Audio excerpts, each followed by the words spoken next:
It's tough to drive down the expressway and see all the thousands of people who pass us. To drive by all the homes, or as I did yesterday, to fly over your community and see community after community, subdivision after subdivision filled with people who are going to hell. Millions of people that used to live on the earth's surface are down there now suffering because they made a wrong decision. Think about the people with whom you work, and as the Bible would command us, think about yourself. Life goes like a vapor. God does not want one person lost into this place. The message about hell may not be politically correct.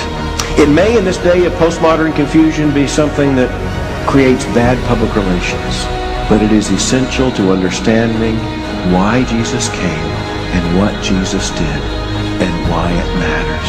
Isn't it exciting to know that the will of God is not just a cloud, it is a detailed thing, and you don't have to just walk around in a fog all your life? But we fool ourselves if we do not face hell seriously. We have purpose. We have a reason to glorify God on the face of the earth by taking the gospel to every creature. It is not a vain job. It is not a vain task. He will do it and desires to accomplish it through you. The name of God is going to be great among the nations from the rising of the sun even to its setting. He is going to do it. Now, church, He has invited you to participate in the joy of the harvest.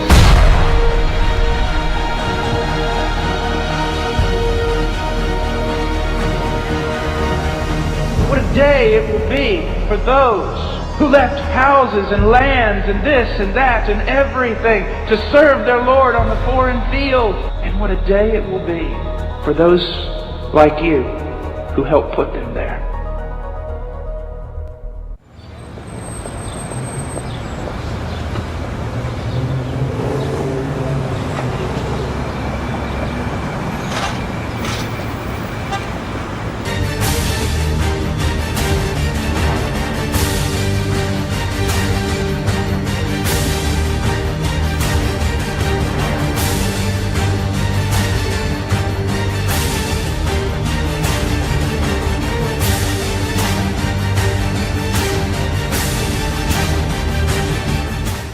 Watched as he opened the sixth seal. There was a great earthquake. The sun turned black like sackcloth made of goat hair. The whole moon turned blood red, and the stars in the sky fell to earth as figs drop from a fig tree when shaken by a strong wind. The sky receded like a scroll, rolling up, and every mountain and island was removed from its place. Then the kings of the earth, the princes, the generals, the rich, the mighty, and everyone else, both slave and free, hid in caves and among the rocks of the mountains. They called to the mountains and the rocks, "Fall on us and hide us from the face of him who sits on the throne and from the wrath of the Lamb. For the great day of their wrath has come, and who can withstand it?"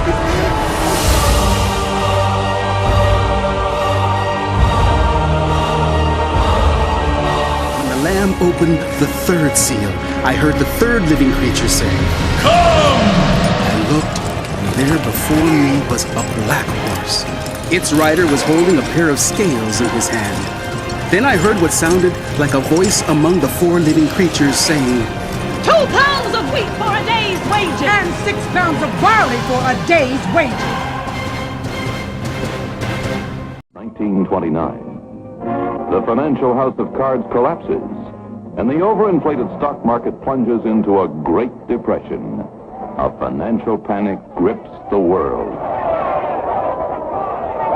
For the majority, it means the interminable line outside factory gates, desperately hoping for a job that rarely comes. It means hunger and a march of the unemployed in the nation's capital.